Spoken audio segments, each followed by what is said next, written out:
السلام عليكم ورحمة الله.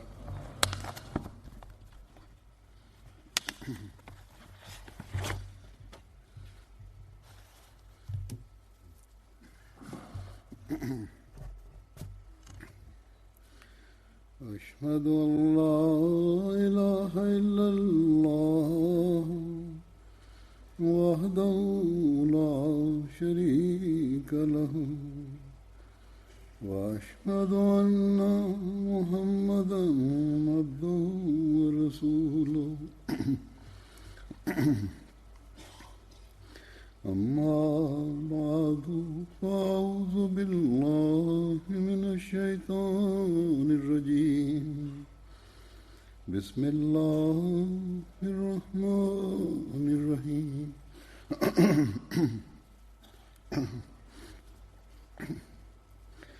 الحمد لله رب العالمين الرحمن الرحيم مالك يوم الدين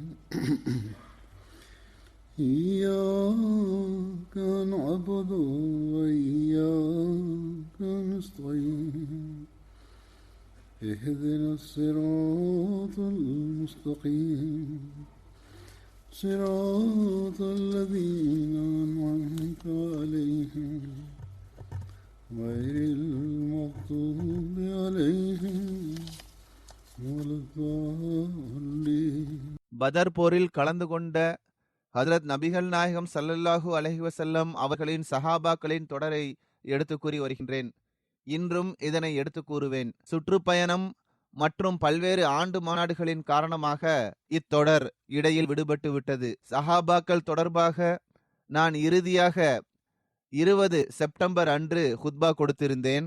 அதில் ஹஜ்ரத் ஹுபைப் பின் அதி அவர்களை பற்றி குறிப்பிட்டிருந்தேன். அவர்களை பற்றிய சில குறிப்புகள் எடுத்து கூறுவதிலிருந்து விடுபட்டு விட்டது. மேலும் அந்த குறிப்பில் அவர்களது ஷஹாதத் சந்தர்ப்பத்தின் போது பெருமானார் ஸல்லல்லாஹு அலைஹி வஸல்லம் அவர்களிடம் எனது சலாத்தை எட்ட வைப்பாயாக என்று அல்லாஹ்விடம் அவர்கள் கூறியதும், எவ்வாறு இருப்பினும் இந்த மக்கள் உயர் அந்தஸ்தை பெற்றிருந்தனர்.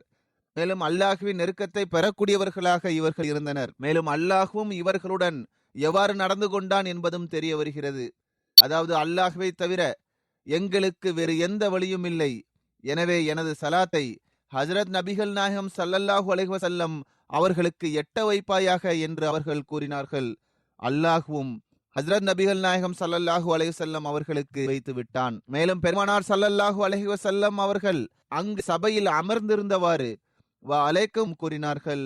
மேலும் அன்னார் அந்த சஹாபாக்களிடம் இவர்களது ஷஹாதத் தொடர்பாகவும் எடுத்து கூறினார்கள். ஹஜ்ரத் ஹுபைப் பின் அதி மற்றும் அவர்களுடன் இருந்தவர்கள் ஷஹீதாக்கப்பட்ட பிறகு பெருமானார் ஸல்லல்லாஹு அலைஹி வஸல்லம் அவர்கள் ஹஜ்ரத் உமைர் பின் உமையாவிடம் மக்கா செல்லுங்கள், இந்த அநீதியைத்த அபு சுஃபியானை கொன்று விடுங்கள், இவருக்கு இதுவே தண்டனையாகும் என்று கட்டளையிட்டார்கள். ஹஜ்ரத் நபிகள் நாயகம் ஸல்லல்லாஹு அலைஹி வஸல்லம் அவர்கள் ஹஜ்ரத் ஜப்பார் பின் சஹர் அன்சாரி அவர்களையும் அவர்களுடன் உடன் அனுப்பினார்கள். இந்த இருவரும் தமது ஒட்டகத்தில் பயணம் செய்தவாறு மக்காவிலிருந்து 8 மைல் தொலைவில் உள்ள யாஜஜ் பள்ளத்தாக்கை சென்றடைந்தார்கள். மேலும் இரவு நேரத்தில் மக்காவில் நுழைந்தார்கள். ஹஜ்ரத் ஜப்பார் அவர்கள் ஹஜ்ரத் உமர் அவர்களிடம், நாம் காபாவை தவால் தொழுதால் எவ்வளவு நன்றாக இருக்கும் என்று கூறினார்கள். அதற்கு ஹஜ்ரத் உமர் அவர்கள், குறைஷிகளின் நடைமுறை என்னவென்றால் அவர்கள் உணவு உண்ட பிறகு தமது முற்றத்தில் இரவு நேரத்தில் அமர்ந்திருப்பார்கள், நாம் பிடிபட்டு விடக்கூடாது என்று அவர்கள் கூறினார்கள். அதற்கு ஹஜ்ரத் ஜப்பார் அவர்கள், இன்ஷா அல்லாஹ் அவ்வாறு ஒருபோதும் நடக்காது என்று கூறினார்கள். ஹஜ்ரத் உமர் அவர்கள் கூறுகின்றார்கள், பிறகு நாங்கள் தவாப் செய்தோம், மேலும் 2 ரக்காத்துகள் தொழுதோம். பிறகு நாங்கள் அபு சுஃபியானை தேடிச் சென்றோம். அல்லாஹ்வின் மீதானையாக நாங்கள் நடந்து சென்று கொண்டிருக்கும் போது மக்காவை சேர்ந்த ஒருவர் எங்களை பார்த்தார். என்னை அவர் அடையாளம் கண்டு கொண்டார். மேலும் இவர் உமர் பின் உமையாவே ஆவார். நிச்சயமாக ஏதாவது ஒரு தீய எண்ணத்தில்தான் இவர் வந்திருப்பார் என்று எங்களை பார்த்து கூறினார். எனவே நான் என்னுடன் வந்திருப்பவரிடம், தப்பித்து இங்கிருந்து வெளியேறுங்கள் என்று கூறினேன். பிறகு நாங்கள் வேகமாக வெளியேறினோம். எதுவரை என்றால், நாங்கள் ஒரு மலையின் உச்சியில் ஏறினோம். அந்த மக்களும் எங்களை தேடி வந்தனர். நாங்கள் மலை உச்சியில் ஏறியிருந்ததால் அவர்கள் கவலையடைந்தவாறு திரும்பிச் சென்று விட்டனர். பிறகு நாங்கள் கீழே இறங்கி மலையின் குகையில் நுழைந்தோம். பிறகு கற்களை ஒன்று சேர்த்து மேலேயும் கீழேயும் வைத்தோம். மேலும் நாங்கள் அங்கேயே இரவை கழித்தோம். காலை விடிந்ததும் குறைஷிகளை சார்ந்த ஒருவர் அங்கு வந்தார். அவர் தமது குதிரையை அழைத்து கொண்டு சென்று கொண்டிருந்தார். பிறகு மீண்டும் நாங்கள் ஒளிந்து கொண்டோம். எனவே இவர் நம்மை பார்த்துவிட்டால் நிச்சயமாக கூச்சலிடுவார். எனவே இவரை பிடித்து கொன்று விடுவதே சிறந்தது என்று நான் கூறினேன். ஹஜ்ரத் உமர் கூறுகின்றார்கள், என்னிடம் ஒரு கத்தி இருந்தது. அதை நான் அபு சுஃபியானை கொல்வதற்காக தயார் செய்திருந்தேன். நான் அந்த கத்தியினால் அந்த நபரின் நெஞ்சில் தாக்கினேன். எனவே அவர் எந்த அளவுக்கு உரத்த குரலில் கத்தினார் என்றால் மக்காவாசிகள் அதை செவியுற்றனர். அவர்கள் கூறுகின்றார்கள், நான் மீண்டும் எங்களது இடத்திற்கு வந்து ஒளிந்து கொண்டோம். மக்கத்து மக்கள் அந்த நபரிடம் மிக வேகமாக வந்தபோது அவர் தமது இறுதி மூச்சை சுவாசித்துக் கொண்டிருந்தார். அவர்கள் அந்த நபரிடம், உன் மீது தாக்குதல் தொடுத்தது யார் என்று கேட்டனர். அதற்கு அவர் உமர் பின் உமையா என்று கூறினார். பிறகு அவர் அந்த இடத்திலேயே மரணித்து விட்டார். ஆனால் நாங்கள் இருந்த இடத்தை அவரால் எடுத்து கூற முடியவில்லை. அந்த காலத்தில் இந்த நிலைமையே இருந்தது. அதாவது எதிரிகளுக்கு தெரிந்துவிட்டால் பிறகு ஒருவர் மற்றொருவருடனான கடும் எதிர்ப்பின் காரணமாக அவர்களை கொன்று விடுவார்கள். மேலும் இவர்களுக்கு இந்த நபர் நம்மை பார்த்து விட்டார், எனவே இவர் நம்மை பற்றி கூறிவிடுவார். பிறகு நிராகரிப்பவர்கள் நம்மை பின்தொடர்வார்கள், நம்மையும் கொன்று விடுவார்கள் என்ற சந்தேகம் இருந்தது. எனவே அவர்கள் தற்காத்துக் கொள்வதற்காக இவ்வாறு செய்தார்கள். எவ்வாறு இருப்பினும் அவர்கள் கூறுகின்றார்கள், அந்த நபரால் நாங்கள் இருந்த இடத்தை எடுத்து கூற முடியவில்லை. அவரை தூக்கி கொண்டு சென்றனர். மாலை நேரத்தில் நான் என்னுடன் இருப்பவரிடம், இப்போது நாம் பாதுகாப்பாக இருக்கின்றோம் என்று கூறினேன். எனவே நாங்கள் மக்காவிலிருந்து மதீனாவிற்கு இரவு நேரத்தில் ஒரு குழுவை கடந்தவாறு சென்றோம். அவர்கள் ஹஜ்ரத் ஹுபைப் அவர்களின் உடலை பாதுகாத்து கொண்டிருந்தனர். அவர்களில் ஒரு நபர் ஹஜ்ரத் உமர் அவர்களை பார்த்து, இறைவன் மீது ஆணையாக, இந்த நபரது செயல்பாடுகள் உமர் பின் உமையாவுக்கு ஒத்ததாக இருக்கின்றது.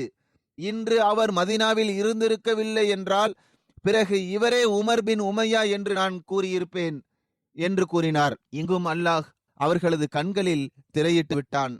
அவர்கள் கூறுகின்றார்கள், ஹஜ்ரத் ஜப்பார் அவர்கள் ஹஜ்ரத் ஹுபைப் அவர்கள் தொங்க விடப்பட்டிருந்த அந்த மரக்கட்டை வரை சென்று அதை விரைவாக எடுத்துக்கொண்டு நடக்க ஆரம்பித்தார்கள்.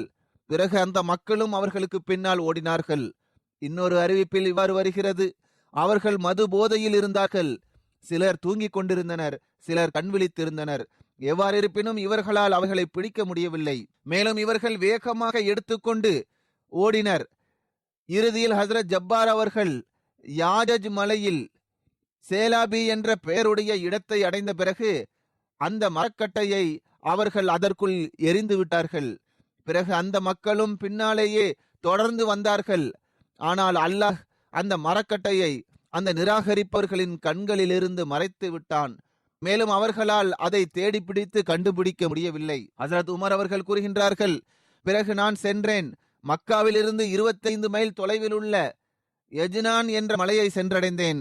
நான் ஒரு குகையில் தஞ்சம் புகுந்தேன். பிறகு அங்கிருந்து வெளியேறி மதீனாவிலிருந்து 78 மைல் தொலைவில் உள்ள அர்ஜ் என்ற இடத்தை சென்றடைந்தேன்.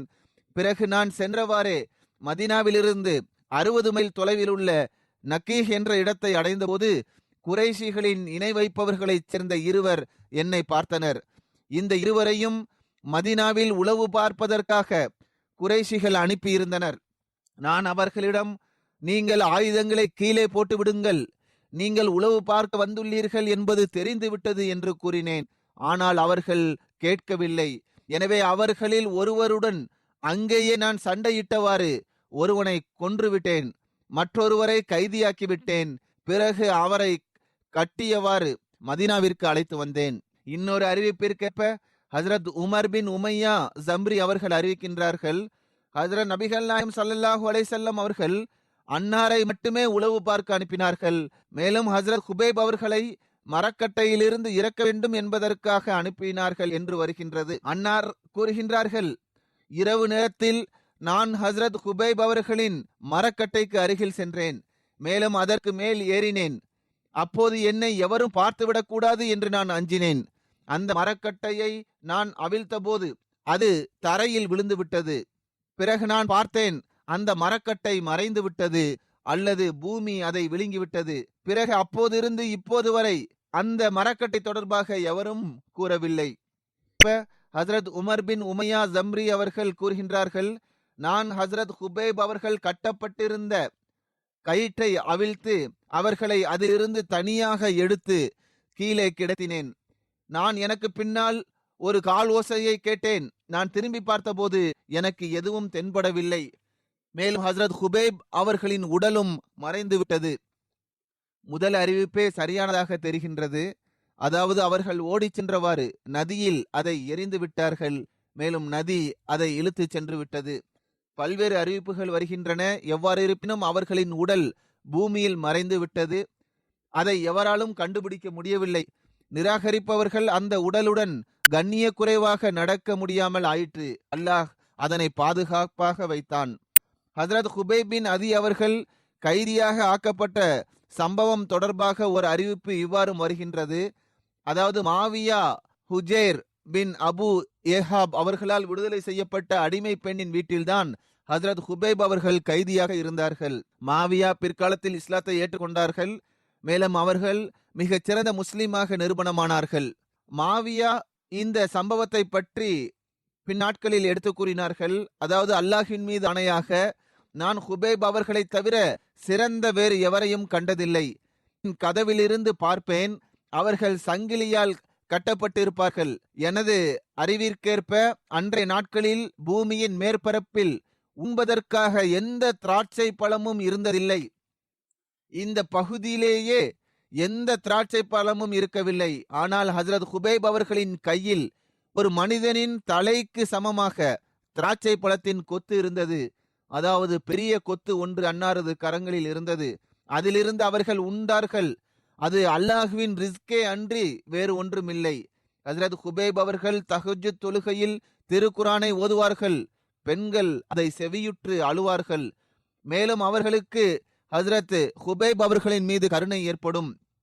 அவர்கள் கூறுகின்றார்கள், ஒரு நாள் ஹசரத் ஹுபைப் அவர்களிடம், ஹுபைபே, உங்களுக்கு ஏதாவது தேவையுள்ளதா என்று நான் கேட்டேன். அதற்கு அவர்கள், இல்லை, ஆனால் எனக்கு குளிர்ந்த தண்ணீரை தாருங்கள். மேலும் எனக்கு சிலைகளின் பெயரால் அறுக்கப்பட்ட இறைச்சியை கொடுக்காதீர்கள். நீங்கள் உண்கின்ற உணவை ஒருபோதும் எனக்கு கொடுக்காதீர்கள் என்று கூறினார்கள். மேலும் அன்னார் கூறினார்கள், மூன்றாவது விஷயம் என்றால், என்னை கொல்வதற்காக மக்கள் எண்ணும் போது எனக்கு தெரிவித்து விடுங்கள் என்று கூறினார்கள். பிறகு கண்ணியத்திற்குரிய மாதம் முடிந்த பிறகு ஹசரத் ஹுபைப் அவர்களை கொலை செய்துவிட வேண்டும் என்று மக்கள் எண்ணினர். நான் ஹுபைப் அவர்களிடம் சென்று அவர்களுக்கு இந்த விஷயத்தை பற்றி எடுத்து கூறினேன். அந்த பெண் கூறுகின்றார்கள், அல்லாஹ்வின் மீது ஆணையாக அவர்கள் தாம் கொல்லப்படுகின்றோம் என்பதை குறித்து பொருட்படுத்தவே இல்லை. மேலும் அவர்கள் என்னிடம், எனக்கு சவரக்கத்தியை கொடுத்து அனுப்புங்கள், அதன் மூலம் நான் என்னை சரிபடுத்திக் கொள்ளட்டும் என்று கூறினார்கள். நான் எனது மகனான அபு ஹுசைனின் கையில் சவரக்கத்தியை கொடுத்து அனுப்பினேன். இந்த மகன் அவர்களது உண்மையான மகன் அல்ல, மாரக மாவியா அவர்கள் இவர்களை பராமரித்து வந்தார்கள். இவ்வாறே அறிவிப்பில் எழுதப்பட்டுள்ள. அவர்கள் கூறுகின்றார்கள், எனது மகன் சென்ற பிறகு எனது உள்ளத்தில் இந்த எண்ணம் வந்தது. அதாவது அல்லாஹ்வின் மீது ஆணையாக அவனது கையில் சவரக்கத்தி உள்ளது. எனவே ஹுபைப் இதற்காக பழி வாங்குவார்.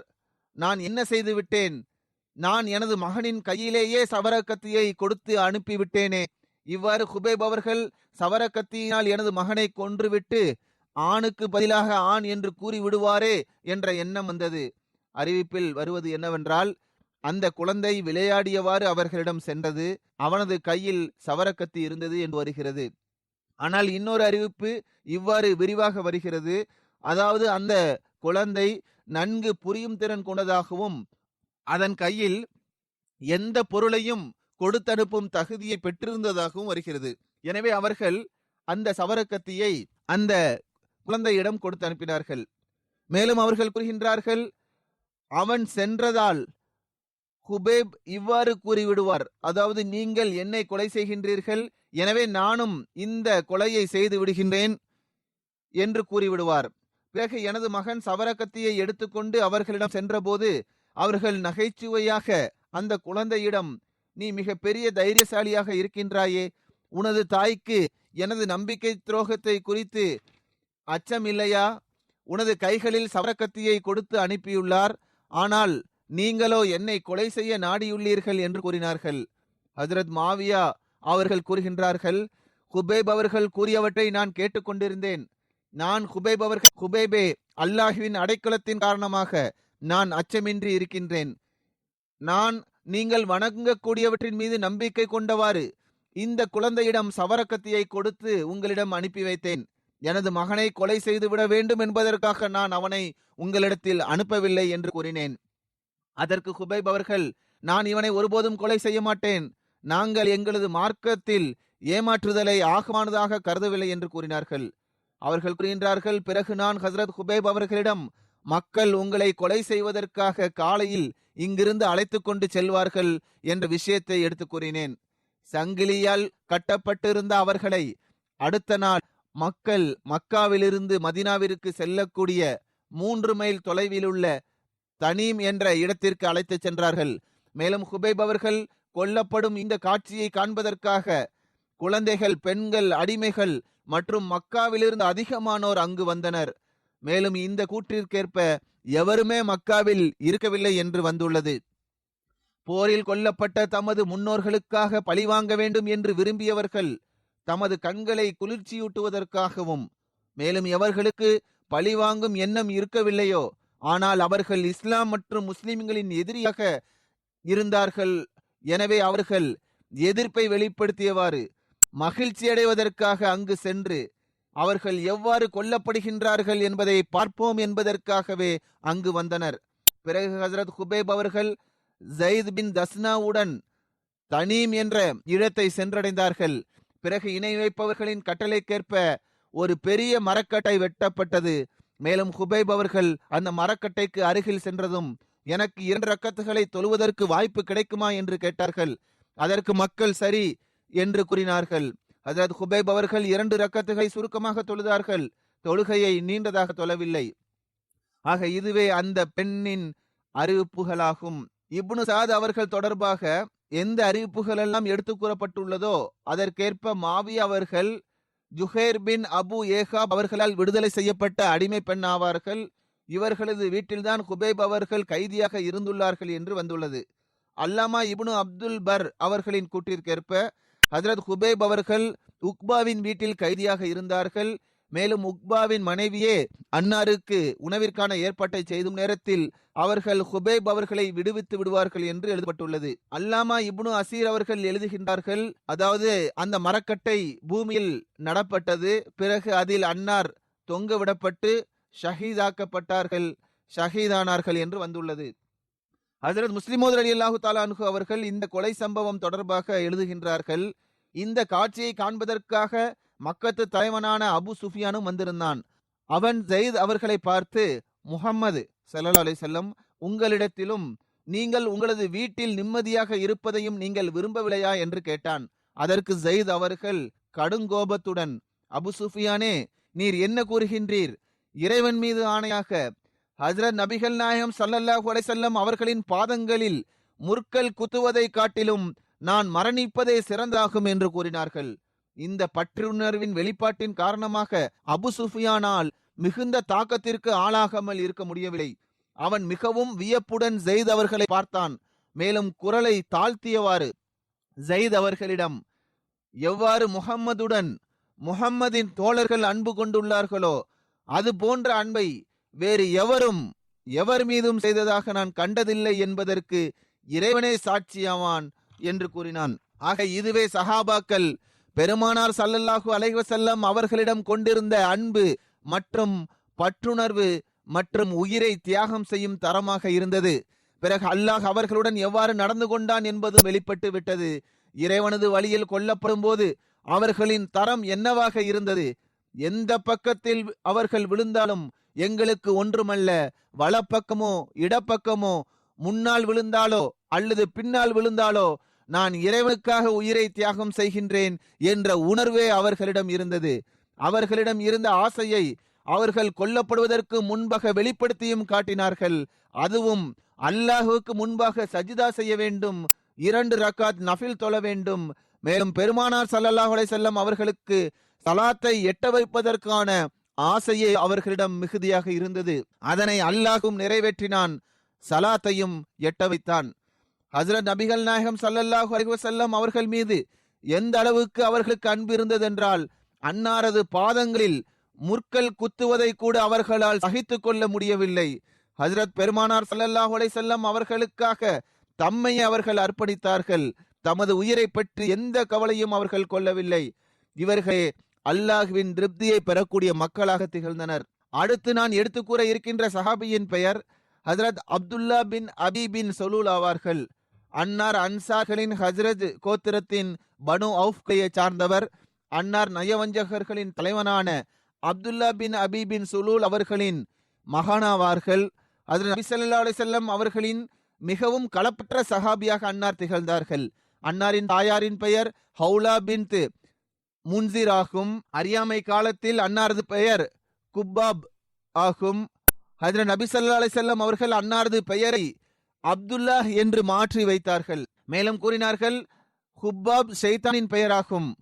நயவஞ்சகனின் தலைவனான அப்துல்லா பின் உபேஸ் சலூலின் பாட்டனரின் பெயர் சலூலாகும். அவர் ஹஸா கோத்திரத்தை சார்ந்தவர். அப்துல்லா பின் அபி பின் சலூல் அபு ஆமிர் ரஹபின் சிற்றனையின் மகனாவார். அபு ஆமிர் யார் என்றால், இவர் ஹஜ்ரத் நபி ஸல்லல்லாஹு அலைஹி வஸல்லம் அவர்களின் வருகை தொடர்பாக மக்களிடம் ஒரு நபி வரவிருக்கின்றார், அந்த நபியின் மீது ஈமான் கொள்வது தொடர்பாக எடுத்து கூறி வந்தார். அன்னாரது வருகை தொடர்பாக மக்களிடம் அவர் தோன்றவிருக்கின்றார் என்று வாக்குறுதியும் வழங்கி வந்தார்.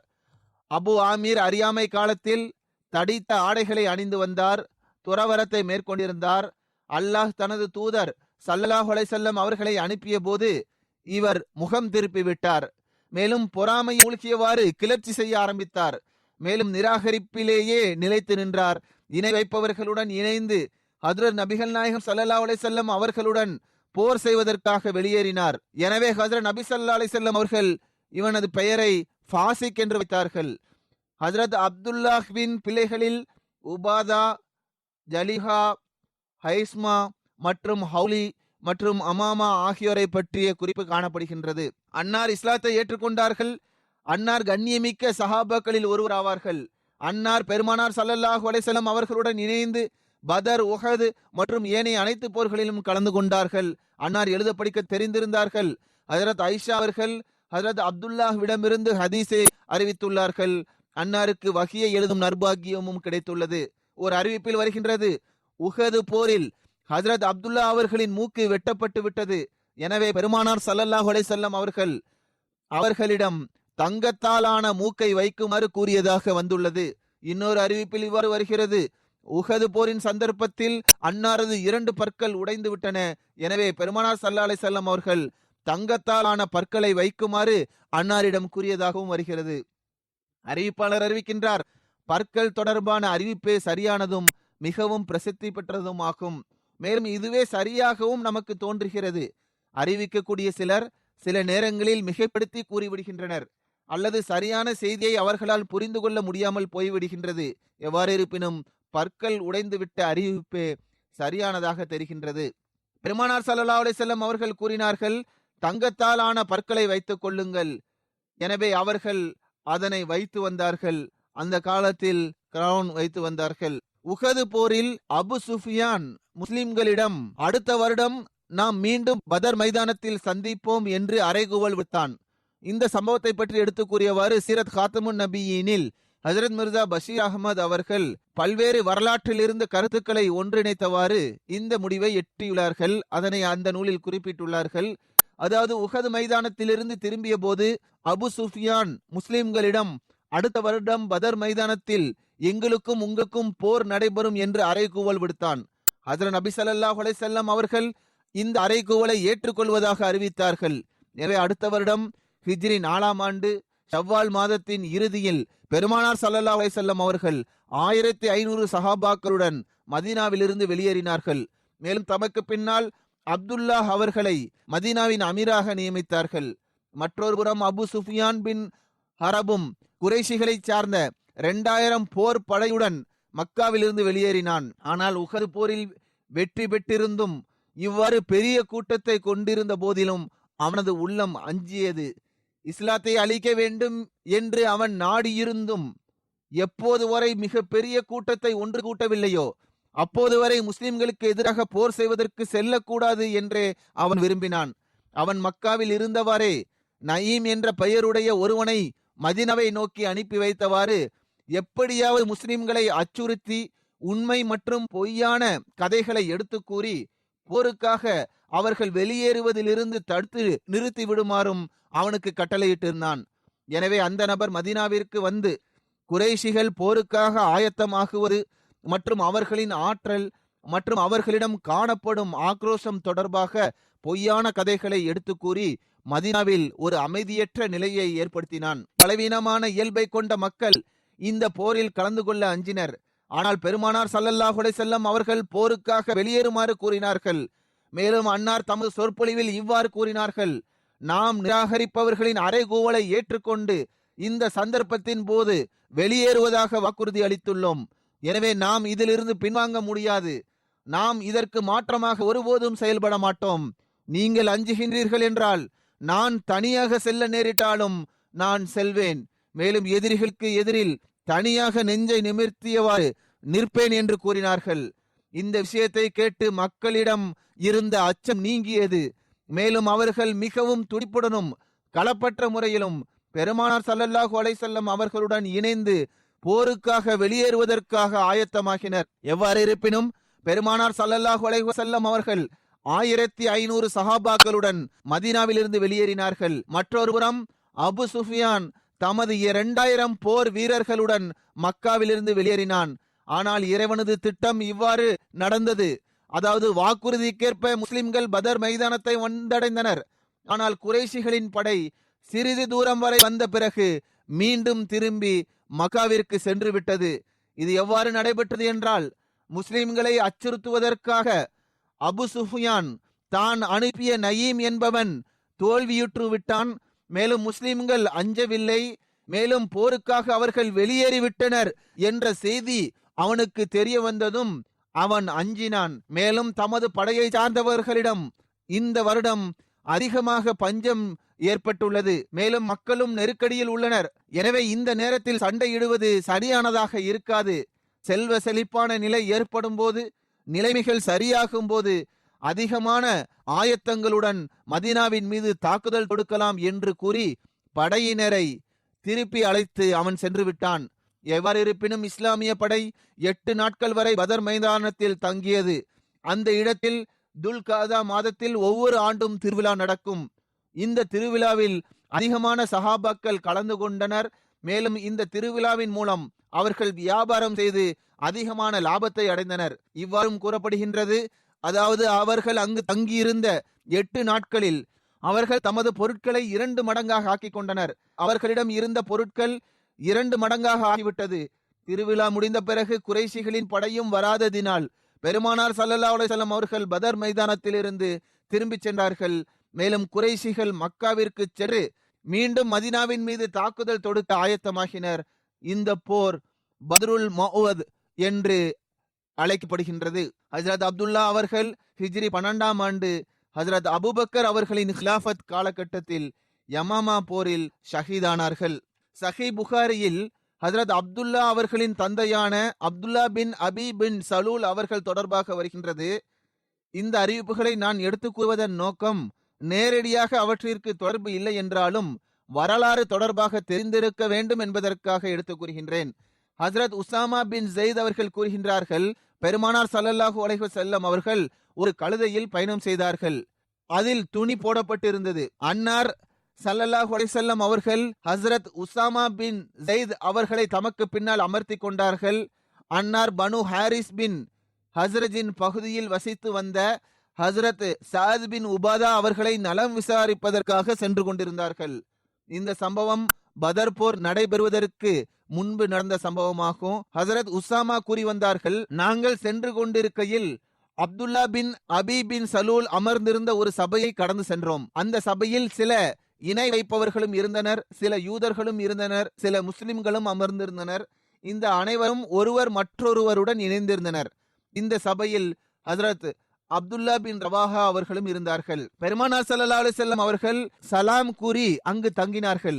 அன்னார் அவர்களை அல்லாஹ்வின் பக்கம் அழைத்தார்கள். அவர்களுக்கு திருக்குரானை படித்து காட்டினார்கள். அப்துல்லா பின் அபி சலூல் கூறினான், நீங்கள் கூறுவதை விட மிகச் சிறந்த நல்ல விஷயம் கிடையாது. சரிதான். மேலும் உங்களது பார்வையில் இதைவிட மிகச் சிறந்த கூற்று வேறு ஒன்றும் இல்லைதான். அதாவது அவன் கூறியதற்கு பல பொருட்கள் இருக்கலாம். எவ்வாறு இருப்பினும் மொழிபெயர்ப்பு எவ்வாறு செய்யப்பட்டுள்ளது என்பதை உண்மையான ஆதாரத்தை பார்த்தால்தான் தெரிய வரும். எவ்வாறு இருப்பினும் அவன் கூறினான், உங்களிடம் எவர் வருகின்றாரோ அவரிடம் நீங்கள் இதனை எடுத்து கூறுங்கள். அதற்கு ஹஜ்ரத் அப்துல்லா பின் ரவாஹா அவர்கள் இதனை கேட்டுவிட்டு, இல்லை நபிகள் நாயகமே, எங்களது இந்த சபையிலேயே தாங்கள் வருகை தந்து எங்களுக்கு படித்து காட்டுங்கள். எங்களுக்கும் இந்த விஷயங்கள் மிகவும் பிடித்துள்ளது என்று கூறினார்கள். இதை கேட்டு முஸ்லிம் மற்றும் இணை வைப்பவர் மற்றும் யூதர் ஆகியோர் ஒருவர் மற்றொருவரை ஏசி பேசினர். எதுவரை என்றால் ஒருவர் மற்றொருவர் மீது தாக்குதல் தொடுக்கும் நிலைமை ஏற்பட்டது. ஆனால் பெருமானார் ஸல்லல்லாஹு அலைஹி வஸல்லம் அவர்கள் அவர்களது உணர்வுகளை கட்டுப்படுத்துமாறு அவர்களுக்கு புரிய வைத்தார்கள். இறுதியில் அவர்கள் நின்று விட்டார்கள். இதற்கு பிறகு பெருமானார் ஸல்லல்லாஹு அலைஹி வஸல்லம் அவர்கள் தமது விலங்கின் மீது பயணம் செய்தவாறு அந்த இடத்தை விட்டு கடந்து சென்றார்கள். எதுவரை என்றால் ஹஜ்ரத் சஅத் பின் உபாதா அவர்களை சென்றடைந்தார்கள். பெருமானார் ஸல்லல்லாஹு அலைஹி வஸல்லம் அவர்கள் கூறினார்கள், சஅதே, அபு ஹுப்பாப் இன்று என்னிடம் கூறியதை நீர் செவியேற்கவில்லையா? அன்னார் அப்துல்லா பின் அபியை பற்றி இவ்வாறு கூறினார்கள். மேலும் பெருமானார் ஸல்லல்லாஹு அலைஹி வஸல்லம் அவர்கள் கூறினார்கள், அவன் என்னை பற்றி இவ்வாறெல்லாம் கூறினார். அனைத்து விஷயங்களையும் அன்னார் அவர்களிடம் எடுத்து கூறினார்கள். ஹஜ்ரத் சஅத் பின் உபாதா அவர்கள் கூறினார்கள், யா ரசூலல்லாஹ் ஸல்லல்லாஹு அலைஹி வஸல்லம், நீங்கள் அவர்களை மன்னித்து விடுங்கள், அவர்களை கண்டும் காணாமல் விட்டு விடுங்கள். உங்கள் மீது வேதத்தை அருளிய அந்த இருப்பின் மீது ஆணையாக, அல்லாஹ் தற்போது அந்த உண்மையை இங்கு கொண்டு வந்துள்ளான். அதனை அவன் உங்கள் மீது அருளியுள்ளான். இந்த நகரத்தை சார்ந்தவர்கள் அப்துல்லா பின் உபை அவர்களுக்கு தலைவருக்கான கிரீடத்தை அணிவித்து அவரது தலையில் கிரீடத்தை வைக்க முடிவெடுத்தனர். ஆனால் அல்லாஹ் உங்களுக்கு வழங்கியுள்ள இந்த உண்மையின் காரணமாக இதனை அவர்கள் ஏற்கவில்லை. எனவே அவர்கள் பொறாமையின் நெருப்பில் எரிந்தனர். எனவேதான் அவர்கள் இவ்வாறெல்லாம் கூறியதை நீங்கள் செவியுற்றீர்கள் என்று அவர்கள் கூறினார். இவை அனைத்தையும் பெருமானார் ஸல்லல்லாஹு அலைஹி வஸல்லம் அவர்கள் கேட்டு அவர்களை மன்னித்தார்கள். மேலும் பெருமானார் ஸல்லல்லாஹு அலைஹி வஸல்லம் அவர்களும் அன்னாரது சஹாபாக்களும் இணை வைப்பவர்கள் மற்றும் வேதத்தை சார்ந்தவர்களுடன் அல்லாஹ் கட்டளையிட்டது போன்றே அவர்களுடன் மன்னிப்புடன் நடந்து கொண்டனர். மேலும் அவர்கள் இழைத்த துன்பங்களை பொறுத்து கொண்டார்கள். அல்லாஹ் கூறுகின்றான், வல தஸ்மஉன்ன மினல்லதீன ஊத்துல் கித்தாப மின் கப்லிக்கும் வ மினல்லதீன அஷ்ரகு அஸன் கசீரா. அதாவது உங்களுக்கு முன்னர் வேதம் வழங்கப்பெற்றவர்களிடமிருந்தும் இணை வைப்பவர்களிடமிருந்தும் துயரம் தரக்கூடியவற்றை நிச்சயமாக நீங்கள் கேட்பீர்கள். இன்னொரு இடத்தில் அல்லாஹ் கூறுகின்றான், பத்த கசீரும் மின் அஹ்லில் கித்தாபி லவ் யருத்தூனக்கும் மின் பாதி ஈமான் குஃபாரா ஹசதம் மின் இன்தி அன்ஃபுசிஹிம். அதாவது வேதம் வழங்கப்பட்டவர்களுள் பெரும்பாலார் தங்களுக்கு உண்மை தெளிவாக தெரிந்த பின்னர் தங்களிடமுள்ள பொறாமையினால் நீங்கள் நம்பிக்கை கொண்ட பிறகு உங்களை மீண்டும் நிராகரிப்பவர்களாக மாற்ற விரும்புகின்றனர். எனவே அல்லாஹ் தனது கட்டளையை இறக்கும் வரை நீங்கள் அவர்களை மன்னித்து கண்டும் காணாதது போன்று நடந்து கொள்ளுங்கள். நிச்சயமாக அல்லாஹ் எல்லாவற்றின் மீதும் முழு ஆற்றல் பெற்றவன். மேலும் அல்லாஹ் அன்னாருக்கு வழங்கிய கட்டளைக்கேற்ப பெருமானார் ஸல்லல்லாஹு அலைஹி வஸல்லம் அவர்கள் மன்னிப்பதையே சரி என்று கருதி வந்தார்கள்.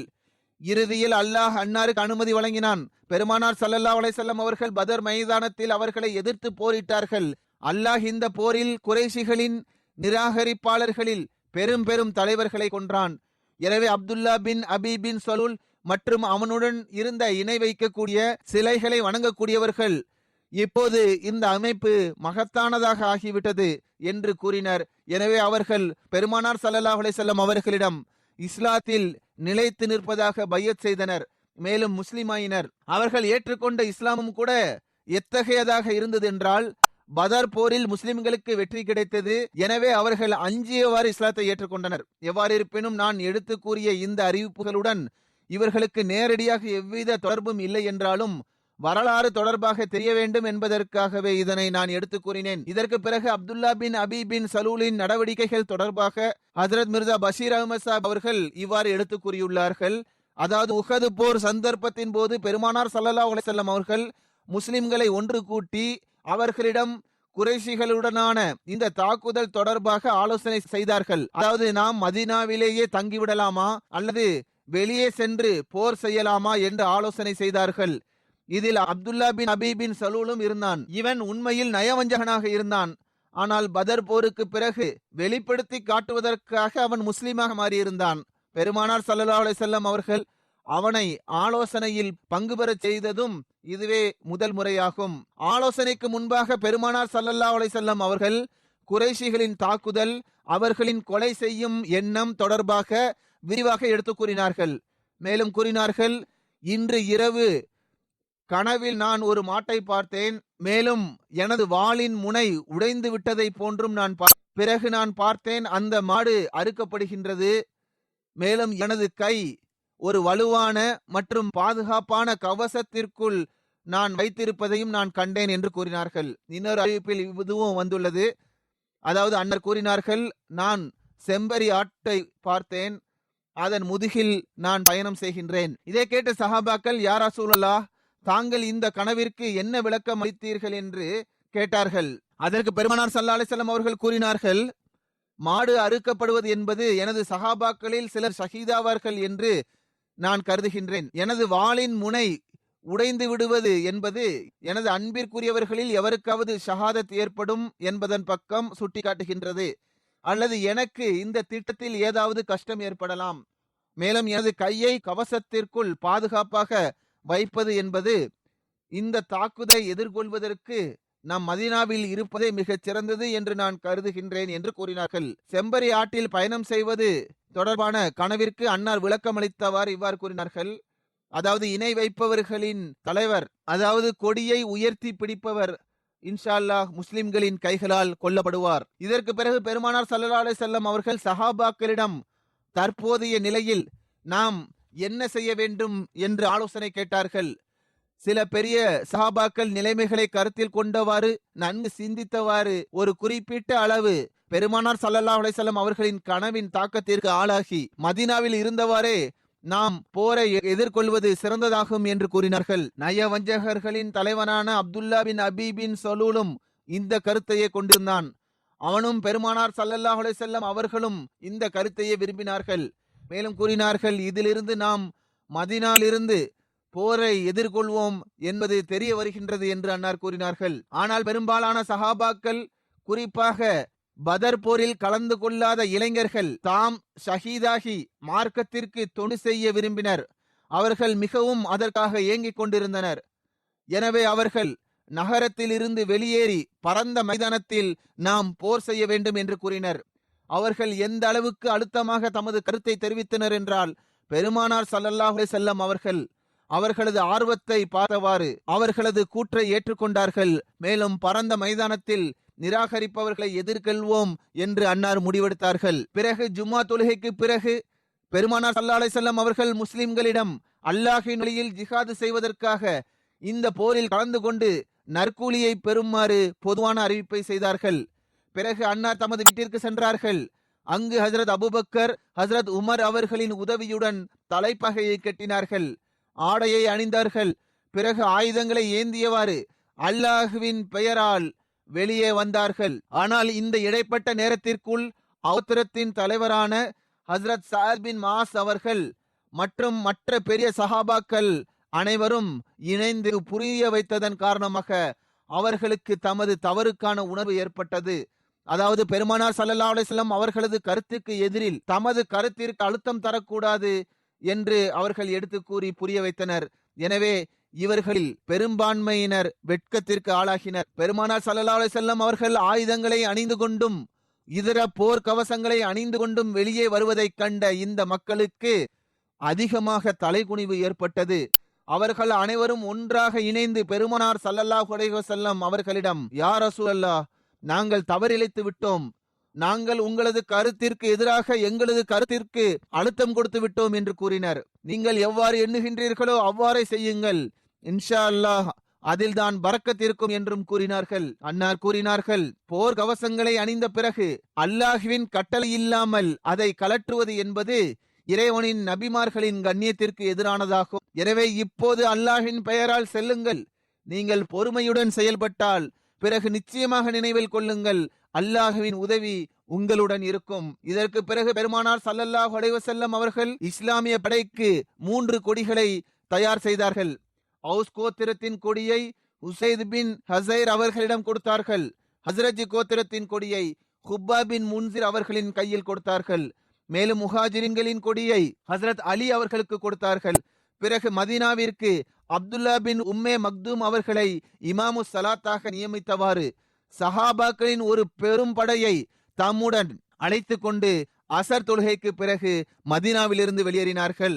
அவுஸ் கோத்திரம் மற்றும் ஹஸ்ரஜ் கோத்திரத்தின் தலைவர்களான சாத் பின் முஆஸ் மற்றும் சாத் பின் உபாதா ஆகியோர் அன்னாரது பயண வாகனத்திற்கு முன்பாக மெதுமெதுவாக ஓடி வந்தனர். மற்ற சஹாபாக்கள் வலப்பக்கமும் இடப்பக்கமும் பின்னாலும் நடந்து வந்தனர். உஹது மலை மதீனாவின் வடக்கு பகுதியில் இருந்து ஏறக்குறைய 3 மைல் தொலைவில் உள்ளது. அதன் பாதி பகுதியை அடைந்ததும் ஷேஹைன் என்ற இடத்தில் அன்னார் தங்கினார்கள். இது மதீனாவிற்கு அருகில் இருக்கின்ற ஒரு இடமாகும். மேலும் இஸ்லாமிய படையை ஆய்வு செய்வதற்காக பெருமானார் ஸல்லல்லாஹு அலைஹி வஸல்லம் அவர்கள் கட்டளையிட்டார்கள். இதில் ஜிஹாதில் பங்கு பெற வேண்டும் என்ற ஆர்வத்தில் கலந்து கொண்ட குறைய வயதை உடையவர்கள் திருப்பி அனுப்பப்பட்டார்கள். அப்துல்லா பின் அமர், உசாமா பின் ஜயித், அபு சயீத் குதிரி ஆகியோர் திருப்பி அனுப்பப்பட்டனர். ராஃபி பின் ஹுதேஜ் இந்த இளைஞர்களின் வயதை உடையவராகவே இருந்தார்கள். ஆனால் அம்பு எய்யும் திறமை கொண்டவராக அவர் இருந்தார். இவர்களது திறமையின் காரணமாக அவர்களது தந்தை பெருமானார் ஸல்லல்லாஹு அலைஹி வஸல்லம் அவர்களிடம் இவனை ஜிஹாதில் கலந்து கொள்வதற்கு அனுமதி தரும்படி பரிந்துரை செய்தார்கள். பெருமானார் ஸல்லல்லாஹு அலைஹி வஸல்லம் அவர்கள் ராஃபியை பார்த்தபோது அவர் போர் வீரரை போன்று நின்று கொண்டிருந்தார். எனவே பெருமானார் ஸல்லல்லாஹு அலைஹி வஸல்லம் அவர்கள் அவரையும் தம்முடன் வருவதற்கான அனுமதியை வழங்கினார்கள். இன்னொரு சிறுவன் சம்ரா பின் ஜந்தபை பெருமானார் ஸல்லல்லாஹு அலைஹி வஸல்லம் அவர்கள் திருப்பி அனுப்பியிருந்தார்கள். அவர் தமது தந்தையிடம் சென்று, ராஃபி தேர்ந்தெடுக்கப்பட்டு விட்டார், எனவே எனக்கும் அனுமதி கிடைக்க வேண்டும். ஏனென்றால் ராஃபியை விட நான் வலிமையானவன் ஆவேன். மல்யுத்தத்தில் நான் அவனை வீழ்த்தி விடுவேன் என்று கூறினார். மகனின் களப்பற்ற தன்மையை கண்ட தந்தைக்கு மிகவும் மகிழ்ச்சி ஏற்பட்டது. அவனை அழைத்து கொண்டு பெருமானார் ஸல்லல்லாஹு அலைஹி வஸல்லம் அவர்களிடம் வந்து தமது மகனின் விருப்பத்தை தெரிவித்தார்கள். பெருமானார் ஸல்லல்லாஹு அலைஹி வஸல்லம் அவர்கள் சிரித்தவாறு, நல்லது, இதுதான் விஷயம் என்றால் பிறகு ராஃபி மற்றும் சம்ரா ஆகிய இருவருக்கும் இடையில் மல்யுத்தம் நடத்துவோம். இதன் மூலம் யார் வலிமையானவர் என்பது தெரிய வரும் என்று கூறினார்கள். எனவே இருவருக்கும் இடையே போட்டி நடைபெற்றது. உண்மையிலேயே சம்ரா சிறிது நேரத்திலேயே ராஃபியை தூக்கி கீழே எறிந்து விட்டார். எனவே பெருமானார் ஸல்லல்லாஹு அலைஹி வஸல்லம் அவர்கள் சம்ராவை தம்முடன் செல்வதற்கான அனுமதியை வழங்கினார்கள். இந்த குழந்தையின் உள்ளத்தில் மகிழ்ச்சி ஏற்பட்டது. இப்போது மாலை பொழுதாக இருந்தது. எனவே பிலால் அவர்கள் பாங்கு கொடுத்தார்கள். பிறகு சஹாபாக்கள் பெருமானார் ஸல்லல்லாஹு அலைஹி வஸல்லம் அவர்களின் தலைமையில் தொழுதார்கள். பிறகு இரவில் முஸ்லிம்கள் இங்கு முகாமிட்டார்கள். பெருமானார் ஸல்லல்லாஹு அலைஹி வஸல்லம் அவர்கள் இரவில் பாதுகாப்பு வழங்குவதற்காக முஹம்மது பின் முஸ்லிமாவை கண்காணிப்பாளராக நியமித்தார்கள். அவர்களும் 50 சஹாபாக்களும் இணைந்து இரவு முழுவதும் இஸ்லாமிய படையை சுற்றி சுற்றி வந்தவாறு பாதுகாப்பு வழங்கினர். அடுத்த நாள், அதாவது ஷவ்வால் 15ஆம் தேதி ஹிஜ்ரி 3ஆம் ஆண்டு, அதாவது 31 மார்ச் 624ஆம் ஆண்டு சனிக்கிழமையன்று சஹரி நேரத்தில் இந்த இஸ்லாமிய படை முன்னேறி சென்றது. வழியில் அவர்கள் தொழுதார்கள். காலை பொழுதிலேயே இவர்கள் உஹது மைதானத்தை சென்றடைந்தார்கள். இந்த சந்தர்ப்பத்தின் போது நயவஞ்சகர்களின் தலைவனான அப்துல்லா பின் அபி பின் சுலூல் ஏமாற்று வேலையை செய்தான். மேலும் தமது 300 நபர்களுடன் முஸ்லிம் படையை விட்டு விலகியவாறு முஹம்மது ஸல்லல்லாஹு அலைஹி வஸல்லம் அவர்கள் எனது பேச்சை கேட்கவில்லை, அனுபவமற்ற இளைஞர்களின் பேச்சை கேட்டு வெளியேறி வந்துள்ளார்கள், எனவே என்னால் இவர்களுடன் இணைந்து போர் செய்ய முடியாது என்று கூறியவாறு மதீனாவிற்கு திரும்பி சென்று விட்டான். சில மக்கள் இது ஏமாற்று வேலையாகும், இது சரியல்ல என்று அவனுக்கு புரிய வைத்தனர். ஆனால் அவன் எதையும் கேட்கவில்லை. மேலும் இது சண்டையாக இருந்திருக்கும் என்றால் நானும் இதில் பங்கு பெற்றிருப்பேன். ஆனால் இது சண்டை அல்ல, மாறாக இது சுயமே அழிவில் தாமே சென்று விழுவதாகும் என்று கூறினான். இப்போது முஸ்லிம்களின் எண்ணிக்கை 700 நபர்களை கொண்டதாக இருந்தது. ஆனால் நயவஞ்சகர்களின் எண்ணிக்கை 3000 இருந்தது. முஸ்லிம்களின் எண்ணிக்கை இதில் 4இல் 1 விட குறைவாகவே இருந்தது. எவ்வாறு இருப்பினும் போர் நடைபெற்றது. இதை பற்றிய நிலைமைகள் தொடர்பாக இன்ஷா அல்லாஹ் வரக்கூடிய குத்பாக்களில் நான் எடுத்து கூறுவேன். இப்போது நான் பற்றி எடுத்துக்கூற விரும்புகின்றேன். தொழுகைக்கு பிறகு அவர்களது ஜனாசாவை தொழ வைப்பேன். அது மௌலானா மர்ஹூம் கமருத்தீன் சாஹிப் அவர்களின் மகனாகிய மதிப்பிற்குரிய காஜா ரஷீதுத்தீன் கமரு சாஹிப் அவர்களுடையதாகும். அக்டோபர் 10 அன்று தமது 88வது வயதில் அன்னார் வஃபாத் ஆகிவிட்டார்கள். இன்னாலில்லாஹி வ இன்னா இலைஹி ராஜிஊன். அன்னார் 1933ஆம் ஆண்டு காதியனில் பிறந்தார்கள். அன்னார் கமருத்தீன் சாஹிப் அவர்களது மகனாவார்கள். மௌலவி கமருத்தீன் சாஹிப் அவர்களை ஹஜ்ரத் முஸ்லிம் மௌத் ரலியல்லாஹு தஆலா அன்ஹு அவர்கள் குத்தாமுல் அஹ்மதியாவின் முதல் சதராக நியமித்தார்கள். மர்ஹூம் ஹஜ்ரத் மியான் ஹைருத்தீன் சாஹிப் சீக்வானி ரலியல்லாஹு தஆலா அன்ஹு அவர்களின் பேரனாவார்கள். மேற்கூறிய நமது யூகேவின் அமீர் சாஹிப்பின் மாமா ஆவார்கள். ஹஜ்ரத் மியா ஹைருத்தீன் சீக்வானி மற்றும் அவர்களது 2 சகோதரர்கள் தொடர்பாக ஹஜ்ரத் வாக்களிக்கப்பட்ட மஸீஹ் அலைஹிஸ்ஸலாம் அவர்கள் அஞ்சாமே ஆத்தம் என்ற நூலில் இவ்வாறு எழுதியுள்ளார்கள். நான் எனது ஜமாத்தின் அன்பு மற்றும் கலப்பற்ற தன்மையை கண்டு வியப்படுகின்றேன். அதாவது இவர்களில் மிகவும் குறைந்த வருமானத்தை உடைய மியா ஜமாலுத்தீன், ஹைருத்தீன் மற்றும் இமாத்முத்தீன் காஷ்மீரி ஆகியோர் எனது ஊருக்கு மிக அருகில் வசிக்கக்கூடியவர்கள் ஆவர். இந்த 3 ஏழை சகோதரர்களும் பணி செய்து தினமும் 3 அல்லது 4 அனாக்களை சம்பாதிக்கின்றனர். ஆனால் அவர்கள் மாதாந்திர சந்தாவை முறையாக செலுத்துகின்றனர். பிறகு இன்னொரு இடத்தில் அன்னார் கூறுகின்றார்கள், இவர்களின் சந்தாவின் விவகாரம் மிகவும் வியக்கத்தக்கதும் பொறாமை கொள்ளத்தக்கதும் ஆகும். அதாவது அவர்கள் உலக செல்வத்தில் மிகவும் குறைவான பங்கையே வைத்துள்ளனர். ஹஜ்ரத் அபூபக்கர் ரலியல்லாஹு தஆலா அன்ஹு அவர்களை போன்று வீட்டில் இருந்த அனைத்தையும் கொண்டு வந்துவிட்டனர். மேலும் பையத்தின் நிபந்தனைகளில் கூறப்பட்டுள்ளதை போன்று உலகத்தை விட மார்க்கத்திற்கு இவர்கள் முன்னுரிமை வழங்கியுள்ளனர். ஆக காஜா சாஹிப் அவர்களும் இவர்களது சந்ததியே ஆவார்கள். மர்ஹூம் பாகிஸ்தான் ஹிஜ்ரத் செய்யப்பட்ட பிறகு சில காலம் பாகிஸ்தான் ஏர்போர்ஸில் பணியாற்றினார்கள். 1958ஆம் ஆண்டு யூகே வந்தார்கள். இங்கு 33 வருடங்கள் வரை பிரிட்டிஷ் ஏர்வேயில் வேலை செய்தார்கள். அன்னாருக்கு தொண்டு செய்வதற்கான ஆர்வம் மிகுதியாக இருந்தது. எனவே அன்னார் வேலை செய்யும் போதே பணியை இரவு நேரத்தில் செய்வார்கள். என்றால் பகல் நேரத்தில் மார்க்கத்திற்கு தொண்டாற்ற வேண்டும் என்பதற்காக அவ்வாறு செய்து வந்தார்கள். ஏறக்குறைய முழு வாழ்நாளையும் இயக்கத்திற்கு தொண்டாற்றுவதிலேயே கழித்தார்கள். ஜமாத்தின் பல்வேறு பொறுப்புகளை வகித்துள்ளார்கள். யூகே குத்தாமுல் அஹ்மதியாவின் முதல் காயிதாக தொண்டுபாகியமும் அன்னாருக்கு கிடைத்தது. அந்த காலத்தில் வெளியிலுள்ள குத்தாமுல் அஹ்மதியாவும் தலைமையகத்தின் கீழ்தான் இயங்கிக் கொண்டிருந்தது. இத்துடன் தேசிய general செக்ரட்டரியாகவும் secretary மாலாகவும் secretary Rishta நாத்தாவாகவும் secretary உமுரே ஆமாவாகவும் நாயிப் Afsar ஜல்சா சலானாவாகவும் தொண்டு செய்யும் நற்பாகியத்தையும் அன்னார் பெற்றுள்ளார்கள். காஜா சாஹிப் எண்ணற்ற நற்பண்புகளுக்கு சொந்தக்காரர் ஆவார். ஹிலாஃபத்துடன் அளப்பற்ற அன்பு கொண்டிருந்தார்.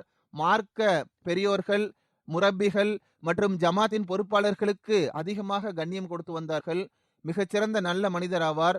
தஹஜ்ஜுத் தொழக்கூடியவர், ஜமாத்தாக தொழுவதை முறையாக பேணுபவர், சந்தா மற்றும் சதக்காக்களை முறையாக வழங்குபவர், ஏழை குழந்தைகளுடன் மிகவும் பரிவுடன் நடந்து கொள்ளக்கூடியவராக அன்னார் இருந்தார்கள். சந்திக்கக்கூடிய ஒவ்வொரு பெரிய மற்றும் சிறியவருடனும் கண்ணியத்துடன் நடந்து கொள்பவராவார். மர்ஹூம் மூசியார் அல்லாஹ்வின் அருளால் தமக்கு பிறகு மனைவியையும், ஒரு மகன் மற்றும் 2 மகள்களையும் 3 சகோதரர்களையும் அன்னார் விட்டு சென்றுள்ளார். அன்னாரது ஒரு பேரன் காசித் முயின் முரப்பி ஆவார். தற்போது எம்டிஏவிலும் அல்ஹக்கமிலும் அவர் தொண்டாற்றி கொண்டிருக்கின்றார். காசித் முயின் சாஹிப் கூறுகின்றார்கள், நாங்கள் சனி அல்லது ஞாயிறு ஆகிய நாட்களை எங்களது பாட்னாரின் வீட்டில் கழிப்போம். ஒவ்வொரு வாரமும் அவர்களை அருகில் இருந்து பார்ப்பதற்கான சந்தர்ப்பம் கிடைத்துள்ளது. நான் குழந்தை பருவத்தில் அவர்களது அறையில்தான் தூங்குவேன். பெரும்பாலும் நான் அவர்களை நவாஃபில் தொழுதுவிட்டு தூங்குவதையே கண்டுள்ளேன். அந்த நவாஃபிலும் கூட மிக அழகாகவும் நீண்டதாகவும் தொழுவார்கள். மேலும் காலையில் தஹஜ்ஜுத் தொழுகைக்காக எழுவார்கள். ஃபஜ்ர் தொழுகைக்காக எங்களை எழுப்புவார்கள். மேலும் இவர்கள் எழுதுகின்றார்கள், நான் எப்போதும் இவர்களை மென்மையான உள்ளத்தை கொண்டவராகவே கண்டுள்ளேன். வானவர்களை போன்ற இயல்பை கொண்டவராக அன்னார் இருந்தார்கள். ஒருபோதும் எங்களை திட்டியது கிடையாது. ஒரு முறை மட்டும் என்னை திட்டியுள்ளார்கள். அதுவும் கூட ஒரு முறை நான் அவர்களிடம் 4வது ஹிலாஃபத் காலகட்டத்தில் எனது அறியாமையின் காரணமாக அடுத்த கலீஃபா யார் என்று கேட்டேன். எனவே எனது பாட்டனார் என்னை மிகவும் திட்டினார்கள். மேலும் இப்படிப்பட்ட கூற்றுக்களை பேசக்கூடாது என்றும் எனக்கு புரிய வைத்தார்கள். இதன் மூலம் சிறிய வயதிலேயே ஹிலாஃபத்தின் அந்தஸ்து தொடர்பாக எனக்கு தெரிய வந்தது. எவ்வாறு இருப்பினும் ஹிலாஃபத்தின் மீது அளவு கடந்த பற்றுணர்வு கொண்டவர். தொடர்ச்சியாக எனக்கு கடிதம் எழுதிய நாட்களிலும் இங்கு சுற்றுப்பயணத்திற்கு முன்பாக சில நாட்களுக்கு முன் என்னை சந்திப்பதற்காக வருகை தந்திருந்தார்கள். அன்னாருக்கு கேன்சர் நோய் இருந்தது. மிகவும் பொறுமையுடன் இதனை பொறுத்து கொண்டார்கள். மிகவும் துன்பத்தை தரக்கூடிய சிகிச்சையாகும், மிகவும் துன்பத்தை தரக்கூடிய நோயாகும். ஆனால் மிகவும் பொறுமையுடன் இதனை அன்னார் சகித்துக் கொண்டார்கள். மேலும் மிக தைரியத்துடன் அனைத்து விஷயங்களையும் அன்னார் என்னிடம் எடுத்து கூறினார்கள். அல்லாஹ் இவர்களுடன் மக்ஃபிரத் மற்றும் கருணையுடன் நடந்து கொள்வானாக. மேலும் தனது அன்பிற்குரியவர்களின் இடத்தில் இடமளிப்பானாக. மேலும் இவர்களது சந்ததிகளுக்கும் இவர்களது நன்மைகளை தொடரச் செய்வதற்கான நற்பாகியத்தை வழங்குவானாக.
الحمد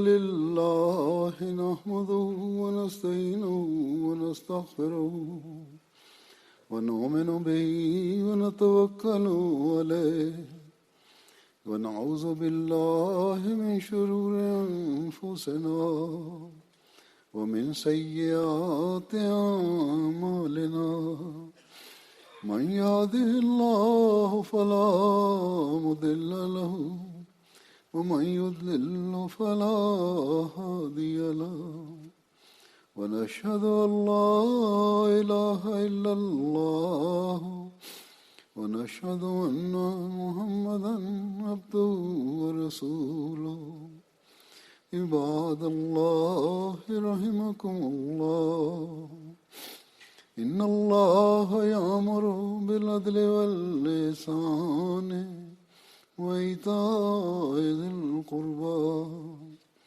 وينهى عن الفحشاء والمنكر والبغي يعظكم لعلكم تذكرون اذكروا الله يذكركم وادعوه يستجب لكم ولذكر الله أكبر.